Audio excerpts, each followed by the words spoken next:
Unaitwa nani mami? Naitwa Patricia. Patricia, ushuhuda ni mgani? Si mara ya kwanza kutoa ushuhuda. Mungu amenibariki kupitia hii madhabahu. Nilikuja hapa nikiwa na shida ya pesa, nikapata ya watoto. Ya pili nikaleta bibi ya kijana wangu akiwa na mimba. Bibi ya kijana yako? Akiwa na mimba. Na ilikuwa na shida. Alikuwa anaambiwa akijifungua atakufa. Alikuwa anaambiwa akijifungua atakufa. Kwa sababu gani mbona akufe? Alikuwa side moja ni vidonda, side nyingine ni vidonda kwa tumbo. Sasa vidonda na mtoto Sasa alikuwa anaambiwa wakati atafushi mtoto hizo vidonda zitapasukia kwa tumbo na akufe. Shida ilikuwa ni nini? Nilikuja hapa Sunday kuambia mimi ndo mwenye nilisema nilienda kwa hosi, daktari akasema nilikuwa nimebakisha 10%, siwezi pata mtoto mwingine. Ati umebakisha 10%? Yeah. Vidonda chomoka ndani. Come out! Out! Kachilia mara moja. Tumbo lake narudisha sawa kuanzia sasa hivi. Kwa jina la Yesu Kristo natangaza ili tumbo litabeba mtoto. Ni pepo chomoka ndani. Chomoka ndani. Chomoka ndani. Come out! 100%. 1 2 3.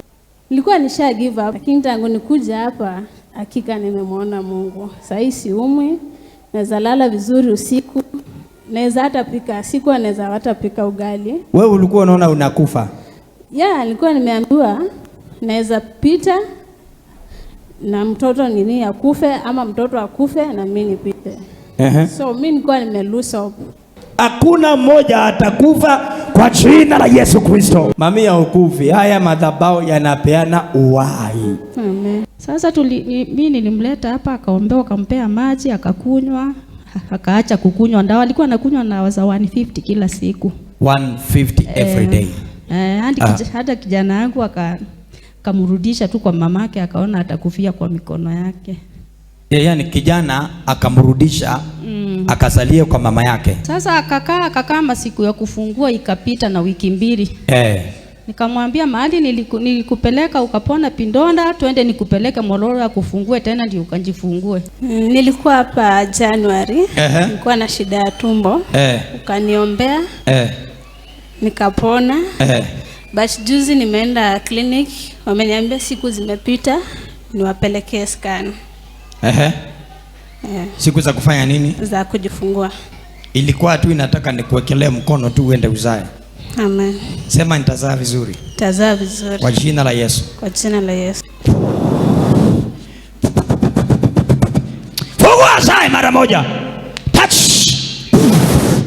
Azaliwe. Azaliwe.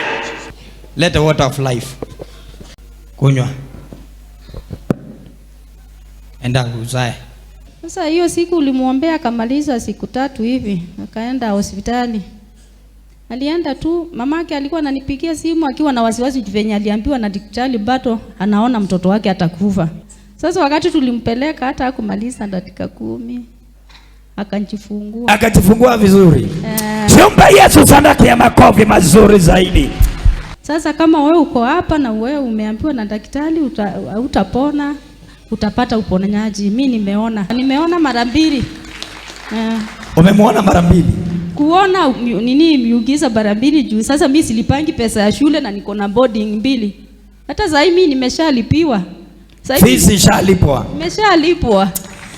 Ulipiwa yako kwa jina la Yesu Kristo. Hata walilipa, nilikuwa nilipe 14k. Wakachanganyikiwa wakalipa 26. Yaani amelipa zaidi. Amenipa niko hapa 26, huyu mmoja ametumiwa 26, huyu mwingine 20 badala ya 17. Sasa mimi nimeona Mungu. Mmoja ametumiwa 26,000. Wa form 4 ametumiwa 20, huyu mwingine wa form 2 ametumiwa 26. Shuhuda yako ndio nguvu ya ministry hii.